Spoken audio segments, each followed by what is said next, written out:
Hello and welcome to Coffee and Conflict. My name is Joshua Huminski. I am a senior fellow at the George Mason University National Security Institute. I am delighted to be joined by Major General Mick Ryan to discuss his new book, which is The War for Ukraine, Strategy and Adaptation Under Fire.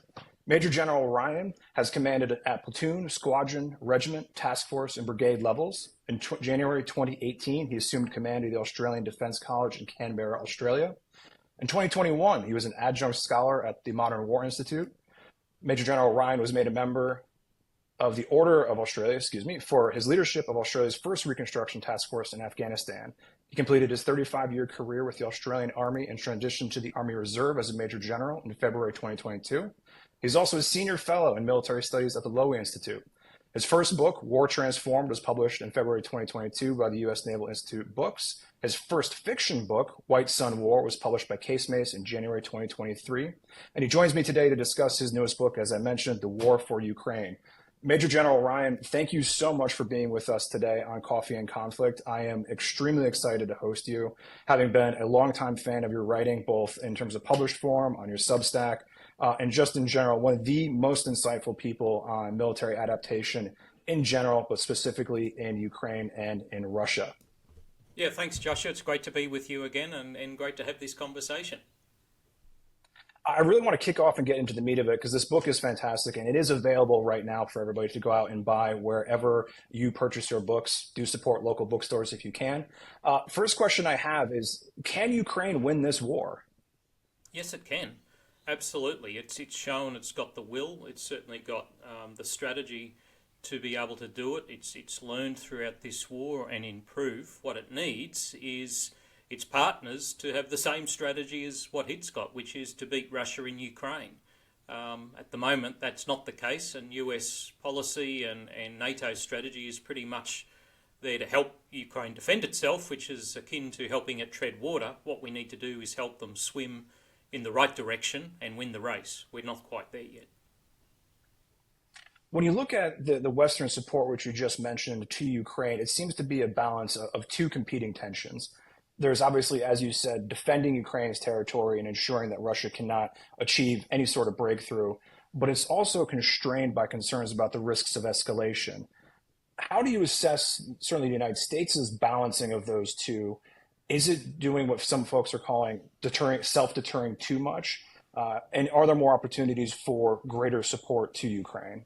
I think there's been a huge amount of self-deterrence over the course of the war. I'd call it strategic timidity. I mean, there has been a constant debate over escalation, over the smallest items. I mean, javelins, towed artillery, armoured vehicles, tanks, air defence systems. None of these things are escalatory when you're fighting a war against someone who is fighting a total war against you, including the deliberate murder, torture, kidnapping, rape of tens of thousands of Ukrainian civilians. None of these things are escalatory, and how a clever group of people in Western administrations can see this as such is mystifying. I think it goes to the lack of education around war studies in the West, and I think it goes to the fact that the last 30 years we haven't really had to do anything hard.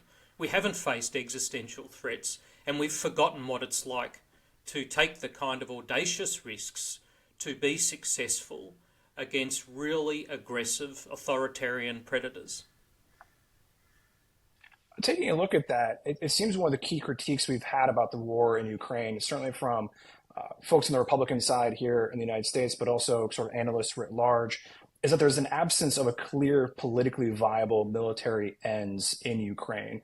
And I recognize that there's going to be definitions will shift depending on who is answering that question. But from your perspective, having written this book, what does a realistic end goal look like for Ukraine? I mean, what does victory actually look like? Well, I think, there's a very clear end in this war. It's just that our politicians and bureaucrats have been too intellectually lazy to agree on one. I mean, the US has no strategy for Ukraine. Congress mandated it should have one, and it's yet to produce one. So this isn't a lack of a theory of victory for Ukraine. That's very clear. Beat Russia and Ukraine and have security assurances henceforth.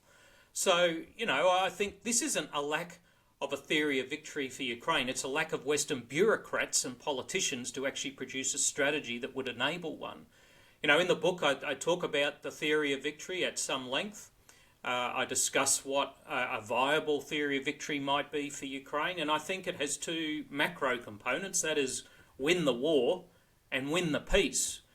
There's no point achieving some kind of military outcome without also the accompanying post-military elements that do things like provide security assurances henceforth, that sanction Russia so it can't do this again. I mean, I don't know why Western politicians are in a rush to renormalise relations after the war, as per that Politico article on the weekend. But there's reconstruction, there's justice that's required, there's a whole lot of Russians that need to be held to account, including Putin, Gerasimov, Shoigu, and everyone under them. And then there's a whole lot of societal reintegration that's required in Ukraine for people who've been in occupied territories and terrorised by the Russians, by the diaspora caused by this war, being able to return them. And then, of course, there's dealing with the collaborators, of which, unfortunately, there are some. So there's a whole lot of components to victory. It's not just about battlefield success, it's about societal and national success in a post-war era as well. If we take a step back and looking at that broad, holistic definition of a theory of victory that you've just articulated, one of the challenges and certainly the outcome of any armed conflict is that there's going to be trade-offs in those strategic objectives. Now, certainly the reconstruction aspect, the societal resilience aspect is certainly more within the purview of Ukraine, but longer-term objectives such as holding President Putin or Gerasimov to account seems like it's going to be a bit of a longer-term, potentially not even achievable objective. How do you see that sort of balancing off? And I want to tie this into seeing how Ukraine's strategy has changed over the arc of the war. Yeah, I think there's two kinds of wars, right? There's existential ones and non-existential ones. The post 9/11 wars that we all served in were not existential fights. These were ones we were interested in, but certainly not committed to, given the amount of resources we didn't commit. But Ukraine is an existential one, not just for Ukraine, but for all of Europe. The clever governments in Europe see this, the Polish see it, the Baltics see it, the Scandinavians see it. They know what the Russians are like. As my friend Slavak Debsky, the former head of PISM, mentioned a few months ago, he said, appeasing Russia means Poles in rail cars. So, we need to be very careful here about how we see this war. It is an existential fight. If we don't put Russia down now, they will be a threat to their neighbours, and they will, also give bad ideas to other bad actors, including the Chinese, Iranians, and North Koreans. The time frame, it's going to take a while, but life's not all about 24/7 gratification. Sometimes you've got to do hard things over a long period of time, and if that means ensuring Putin can never travel outside his country again, that he is never allowed to forget that he is directly to blame for the deaths of hundreds of thousands of people, including many of his own people, that's what we've got to do. That is the right thing to do. It's the lawful and ethical thing to do.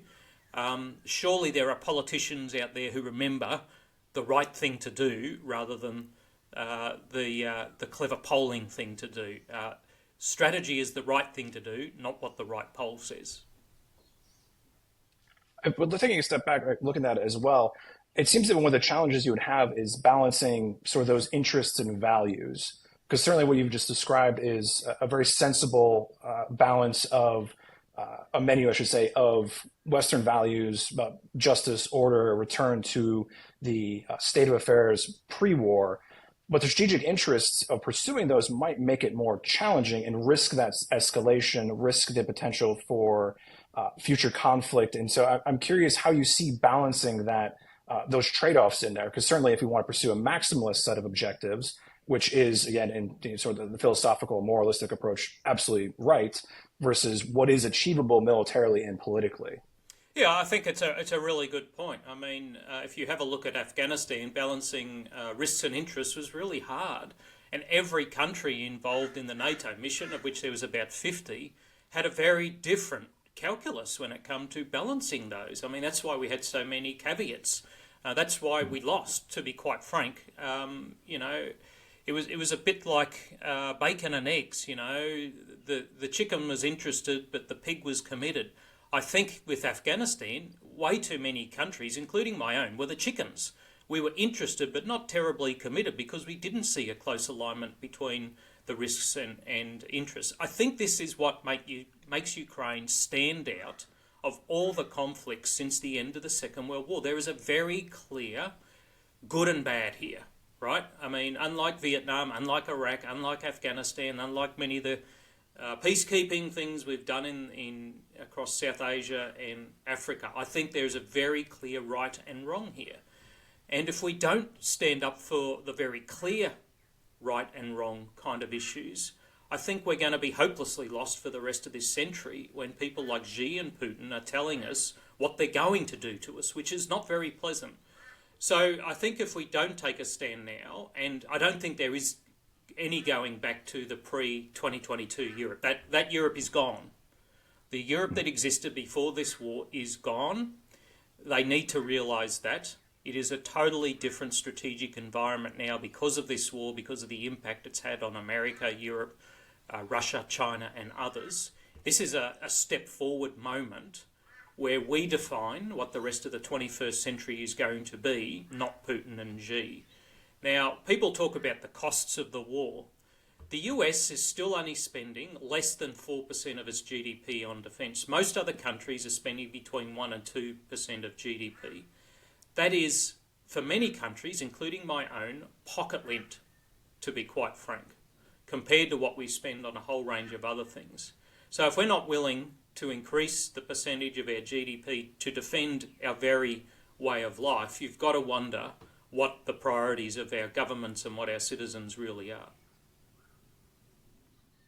I want to bring it to the topic of adaptation because your book is fantastic in breaking down the strategic, operational, tactical lessons and lessons learned, and I do want to come to that point.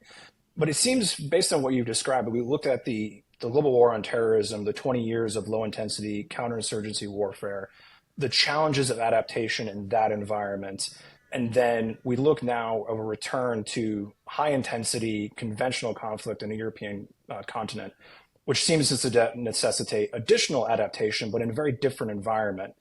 How would you judge, if we sort of go down the list of Ukraine's adaptation, Russia's adaptation, and the West's adaptation at a strategic level, how would you rank those and how would you grade them? Well, I think if you go back to Iraq, we're very, very slow to adapt, to be quite frank. We're slow to understand the kind of war that we're in. We're slow to provide the kind of equipment our soldiers needed. I mean, the IED threat was very significant, and yet many military institutions were extraordinarily slow initially to adapt. Now, once we got going, we were doing pretty well, I think. But boy, that took some real pushing from people like the US Secretary of Defense to push military institutions to adapting more quickly to that environment. I don't think you had that problem with Ukraine in February 2022. You saw a very grassroots level of adaptation. I mean, from day one, you had amateur drone operators in Kiev ringing their friends who were serving with territorial brigades or units saying, how can I help? And all of a sudden you had this movement born of drones in warfare in a way that we haven't seen before, not to the same degree. And it's kind of grown from there. There is an innovative spirit in many Ukrainian formations and units and many parts of their society. It is uneven though. It does kind of pulse and pause. And there are some leftovers from the Soviet era. There's a lot of former serving officers who've come back whose last experience was serving in the Soviet military or something akin to that in the early days of Ukrainian independence, and they've been an impediment to adaptation. So I think, the Ukrainian tactical adaptation has been superb. One of the problems they do have, although this has improved, is getting those lessons up to the high command and then industrialising those lessons. So they've got better at it, but they still have some issues there just because of scale and affordability. The Russians, on the other hand, are kind of the opposite. They're pretty slow to adapt at the tactical level for a couple of reasons. Firstly, their centralized command method. If Western countries aren't watching this closely to reinforce why mission command is such a good idea, nothing will ever convince them. But this centralized command method that they have, plus a culture of not wanting to report failure, is very, very dangerous if you want to adapt and innovate. Now, it doesn't mean we haven't seen some. We've seen, adaptation in their tactics. Meat tactics is an adaptation. As unpleasant as we might see it, it's still an adaptation that is working for them. And more recently, these turtle tanks, which a lot of people derided. I actually think they're clever because what they're doing is trying to provide a capability for the physical and electromagnetic break-in and offensive operations to get back on the offensive. And whilst it might not be an enduring solution and has many vulnerabilities, it does indicate a problem-solving mindset that's worthwhile. But I think the Russians, where they do have an advantage, is the systematising adaptation at the strategic level and industrialising it. I mean, we've seen for well over a year, perhaps longer, Russian industry has been producing armoured vehicles that have better protection against FPV drones and electronic warfare. We've seen them outstrip the Ukrainians in some classes of drones in quality and quantity. So I think both sides have adapted. I mean, this is a mega adaptation battle. That's what war is. And I think that's not a new lesson, but we've just seen different types of adaptation with different technologies and different tactics in this war, which I think is extraordinarily useful for us to learn from, even if the context might be different from some of our future fights. If we take a step back and build off of that, what's very interesting is you talked about how the industrial scale on the Russian side and the distribution of lessons and capabilities on the Ukrainian side, the sort of ad hoc networks that grew up out of that. If we look at what's happened in the West, now granted, the United States and NATO itself are not parties to the war. The member states are providing support to Ukraine. The industrial adaptation seems to have been and continues to seem to be a lagging indicator or response to the demands of Ukraine and backfilling stockpiles that are being spent in the Middle East, but also providing for Ukraine. How has the West adapted in the absence of being part of the conflict? And is it adapting fast enough, first to support Ukraine, but then also to internalize the lessons learned, as you write, for their own militaries? Yeah, I think we've adapted, but very slowly. I think we've adapted behind the curve. I think most Western adaptation in this war has been lagging, not leading. It starts with the strategy. I think NATO's strategy is about 18 months behind where it really needs to be. I mean, wars change. Policy objectives change. I mean, it's basic Clausewitz. So I wish someone in NATO would actually reread it. So I think there's that. So we've been too slow in our strategic adaptation. I think industry has begun to respond, but once again, not at the scale and pace that's required. You see announcements every second day from governments about, we're setting up this factory to build this, or we're setting up... Well, I mean, that actually means nothing. Until it's actually built and producing large quantities of stuff, that's just talking the talk. It's not walking the walk. And once again, we're seeing politicians respond with their mouths, not with action, in many respects in this war. I mean, if we had responded in the right way, quickly and at scale, in November 2022, I think we'd be in a very different war right now. In fact, we may not still be at war. We could see Russia back home having lost. I think there's a lot we should be learning about Western decision-making, about the Western risk calculus, about Western military capacity. And there are some good lessons, but I have to tell you, I think there's a lot of areas where we have fallen very short. And if we don't learn for the next fight, because it is coming, we're in a very perilous position. If you could expound on that, I'm actually quite curious about those areas you find, particularly the West, falling short. What are those ones that you're most concerned about right now? And as a follow-on from that, where do we risk learning the wrong lessons? Yeah, firstly, I think at the political strategic interface, I think there's a profound lack of risk tolerance and imagination. I mean, we just think it's just multi-domain, that'll work for everything, or, roll out these platitudes.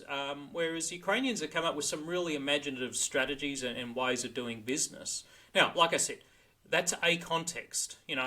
Fighting in Scandinavia or fighting in the Western Pacific or in the South Pacific will be very different. But I think some of the concepts are useful regardless of where you are fighting in the world.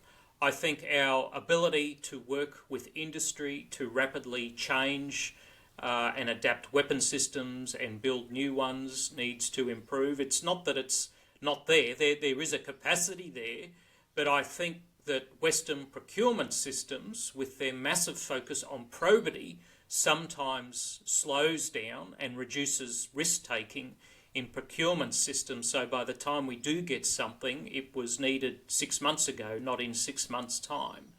So I think they're two key areas. I think a third area is I still don't think we're moving quickly enough in bringing autonomous systems into our institutions. Yes, we're doing some stuff. Yes, we're doing experiments. Yes, we're building some prototypes and we're buying, dozens or hundreds of drones. Well, that's still too slow. It's not fast enough. And we're not seeing the accompanying new doctrine, new tactics, new leadership models for organisations in the military, in the Air Force, Navy, Army, Marine Corps, that are going to look fundamentally different in a decade. At the moment, most of our militaries have, one drone for every 10 people. Well, that ratio is going to flip, and that will profoundly challenge our tactics in all domain. It will challenge how we train people to partner with machines rather than use them. It will challenge our leadership models, but it'll also challenge our politicians because they'll be able to do different things with the military in future, and they need to think about what does that mean for risk, for resourcing, and for national strategy. I do want to do a shout out for your White Sun War book, which is a fascinating look at a potential China-Taiwan conflict in the United States. But there's a specific section in there with, correct me if I'm wrong, it's an army unit in Taiwan with the integration with the drones and the AI systems of the way that it could look. And it's very thought-provoking, and I highly recommend readers go out and pick it up just to get, for the book writ large, it's a great story, but also just for that human-machine interface aspect and just kind of how natural it looks. And it's not RoboCop, it's not Terminator, it's not this far future thing. It's very practical, but it's also the systems that underlie, which I think is very, very interesting. Yeah, I mean, the other bit of integration you missed there is it's a future US Army cavalry unit that's embedded in a Marine regiment. And, that was not an accident. Having spent years with the Marines at Quantico and deployed with US Army in Baghdad, I love them both, but I know they don't often love each other. All the way back to Smith versus Smith in the Pacific War. And I want to show, I've seen it here with US Army and Marines in my own brigade in Darwin, did not always get on very well. And I wanted to say that, there's a human-machine integration issue, but there's a human-human issue here as well, that working with other services can be a really rewarding and valuable and satisfying experience. And we need to move beyond some of these traditional adversarial approach that you sometimes see. And we can work together productively. So the technological element of integration is important, but having humans work together is even more important. There's another takeaway that I had from the war in Ukraine, but also from your book, War Transformed, it's in stark contrast with so much of the discussion, certainly in the Washington policy space, which very much focuses on technological fetishism, if you will. It's the latest all-singing, all-dancing, high-speed drone that can do Swiss Army knife capabilities. Very impressive. But what you write about, and what I think it will surprise a lot of readers who may be coming to this from a different perspective, is how human the adaptation cycle is and how critical it is to have strong and effective leadership. You've referenced it before. It's dangerous if you're a Russian to say, hey, boss, this is not the right way to do things. You could find yourself going out of a window, of your own accord. Or you look at the Ukrainian model where it's you're ringing up your mate and saying, hey, this works for us. How does it work for you? Could you talk about that more, of just how central both the human aspect and strong open leadership is for successful adaptation? Yeah, I mean, I understand the technological fetishism that occurs. I mean, there is some amazingly cool technologies out there that we've used that have been developed in this war before it and will be developed afterwards. And it's important we have conversations about which technologies we should invest in, how much, where, what's the balance of technology versus other things. But it absolutely has to be accompanied by the human elements, particularly around the ethical use of some of these technologies. But when it comes to adaptation, you do see a lot of grassroots adaptation, but the best kind of adaptation is that which is led and nurtured from the middle and higher levels, because that ensures that the right adaptations are shared, that good adaptations become great adaptations through systemic reinforcement, and that you're able to make judgment calls at the national level on what are the right adaptations to invest in. Because at the end of the day, adaptation doesn't happen irregularly. It has to happen constantly, because most advantage when you generate it these days is only transitory. The enemy sees it and comes up with a counter. So you've got to have a systemic approach beyond grassroots innovation, as important as it is, but a systemic approach that sees adaptation nurtured and most importantly led constantly and continuously. And, when people talk about change fatigue, I'm sorry, get over it. Change is the constant in the adaptation battle. I think it's striking you talk about that change fatigue aspect. I'm sure you saw the disruption and the conflict that was caused by the Marine Force Design 2030, I believe, and how it was an organization that was clearly demonstrating an adaptation to environmental changes, technological changes, personnel and human capital changes, and then the backlash that provoked here in the United States and certainly in Washington was just striking. And I can only imagine if you are a young junior officer, you're in uniform and you see that kind of backlash, like, hey, I want to lean forward and try to do something innovative. And then you have that coming from the outside of the system as opposed to just inside the system, how defeating that could really be. Yeah, I mean, there's a whole lot of ironies involved in that criticism, I thought. My personal perspective on that was that General Berger and his staff first had identified a fairly significant change in the environment in which Marines were going to be employed, most likely in the Western Pacific, TIC. They identified a potential series of solutions, which they then socialised in the Marine Corps, did experimentation, did a lot of debate and stuff, and then they began implementing it. And in doing so, they had to take some risks and make some trade-offs, get rid of tanks, but add in long-range fires and stuff. These weren't uninformed risks, these were calculated risks, but they were showing a level of risk tolerance and audacity that we're supposed to be celebrating the Marine Corps and other military services for, right? They were doing exactly what we expect them to do, and they were criticised for it. I thought it was unbelievable, the level of criticism that clever, good leaders were exposed to because they were just trying to do the right thing for their Marines and their country. That's what it boiled down to me. And it's like, I think their plan is makes a lot of sense. Remember, the Marines don't work alone. They work with the US Army, US Air Force, US Navy, Australian Army, Japanese Army, and everyone else. So you've got to see their plan in that context as well. And I was and continue to be a huge supporter of their transformation. It's showing a lot of intellectual and moral courage.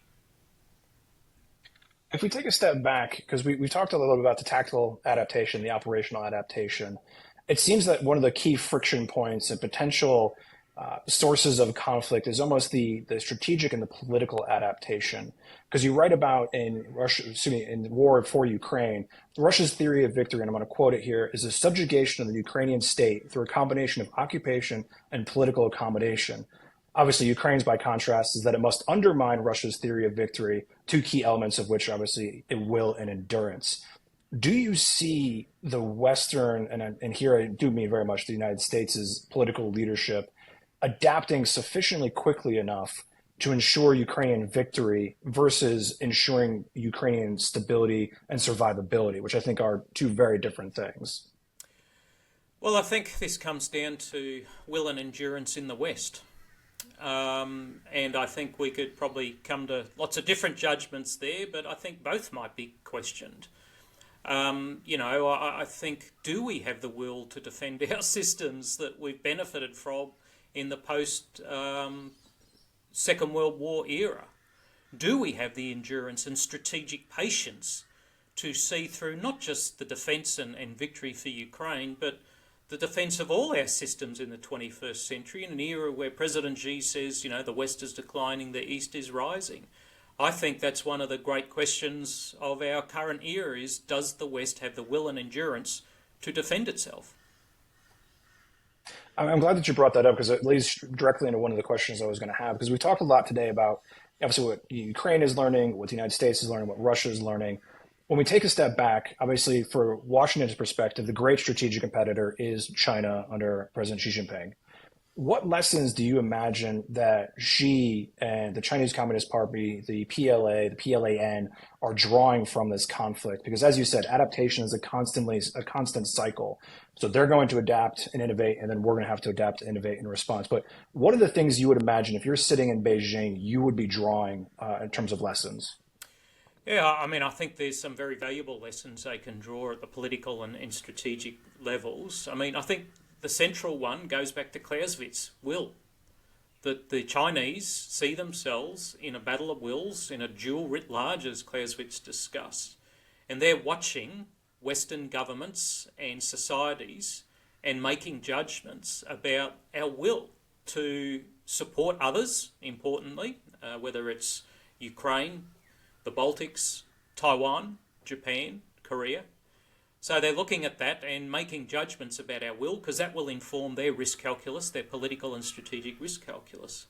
I think they're learning about how we in the West make decisions in these kind of circumstances.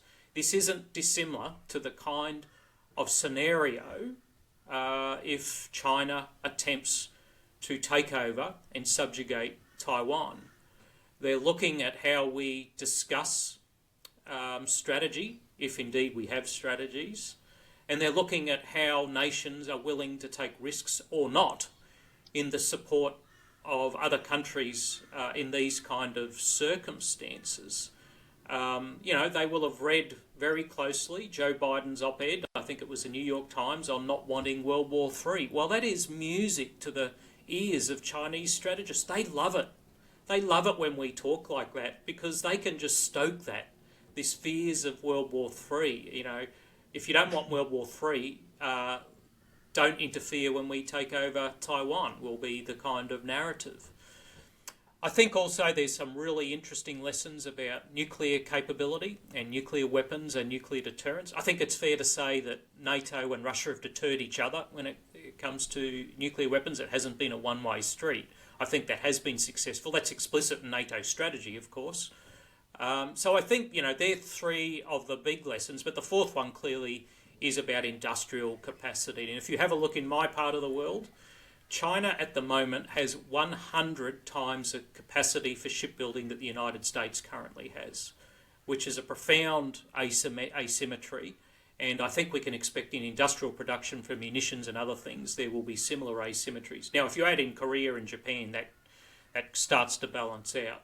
But I think they're the big four lessons of probably many, many others that we could deduce that the Chinese Communist Party and the PLA might be taking from this conflict and the associated political machinations of the war in Ukraine.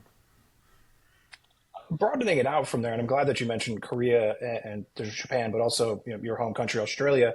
The United States right now is finding it challenging to adapt to the lessons of competition in Ukraine, but also the Indo-Pacific. But it also has a massive defense budget. If you're looking at advising Canberra or advising Tokyo or Seoul or even Paris, comparably middle powers with sizable defense budgets, how are they going to adapt to this new environment of industrial conventional warfare, high intensity conventional warfare? I use Japan as the model of how to do it, to be quite frank. I think they're ahead of all of us, primarily because they're closer to the threat physically than any of us are. They are genuinely concerned at the threat posed by China. If you read their annual white paper on defence, as I do, over the years, the most recent ones are quite stunning in the change in language, in how they describe the threat, how they describe what they've learned from Ukraine, but also the massive increase in not just the percentage of GDP. I mean, Japan's just doubled its GDP on defence. Imagine if we all did that. China would be basically unable to achieve what it's trying to achieve.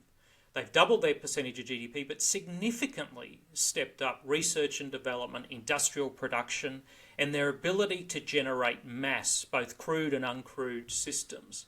I always say, look at Japan, look at what that's doing, and use that as a template, because I think it's an enlightened approach based on the threat that has broad societal support, notwithstanding some elements that, would still like to see disarmament. I think we can all look to it. Yes, the US has a massive defence budget, but remember, it has a massive responsibility. It's a global footprint, and that takes a lot of resources. And it's stretched pretty thin in some areas, and countries like Australia and others really need to step up, even though the US probably needs to expand its resourcing, but countries like Australia need to move beyond 2% of GDP. We really need to be at 3 to 4% if we're going to deter something catastrophic in the Pacific in the next decade. It's funny you talk about the expansion of the defense budget. There was a meme and an accompanying baseball cap that was going around that said triple the defense budget, very much in the infamous red baseball cap style. And unfortunately, I wasn't able to get it. It was sold out, but I thought it was rather funny that was at least making the rounds of the memes. Great again. There you go. I think we got a great slogan there. We're recording this at the end of August, and I'd be remiss if I didn't take advantage of asking you, about 2 weeks ago, we saw an incredible operation from Ukraine, crossing the border, going into Kursk, and what was either an operational raid, an attempt to hold territory for the future, and certainly put the Russians initially on the back foot, although now it looks like they are adapting to the changes in the ground. Not specifically commenting on your forecasting of what's going to happen, but how does that operation resemble or embody the lessons that we've been discussing here in terms of Ukrainian adaptation and potentially the lack thereof of Russia's? Yeah, I think it's the kind of operation that you should expect given the circumstances that we now see in the war. I describe them as a NATO strategy, which is about Ukraine treading water, a US strategy that isn't one and isn't going to change, a Russian strategy that's still focused on the destruction of the Ukrainian state, and a Ukraine that's realised only it can do something to change that status quo. That's, I think, the strategic underpinnings of this operation, and it's a decision made by the government of a country that is under an existential threat, which none of the other actors are, which I think means sometimes we don't always understand Ukrainian decision-making, but that's, I think, mainly because since 1991, none of us have lived in that environment. So I think we need to better understand the pressures the Ukrainians are under. We say we do, but I don't know we always act like we understand the kind of pressures that they're really under. Well, Major General Ryan, thank you so much for joining us. I want to ask you one last question, if I can take a prerogative of the host here. I just found out that you are a big Formula One fan. For followers of me, certainly on Twitter and friends and family, they know I'm a very big Formula One fan. Talk about adaptation and the lessons that you can take from this season of Formula One and your Australian drivers in terms of Oscar Piastri and Daniel Ricciardo. Yeah, I mean, who doesn't love Oscar Piastri and Daniel Ricciardo, two great Australians?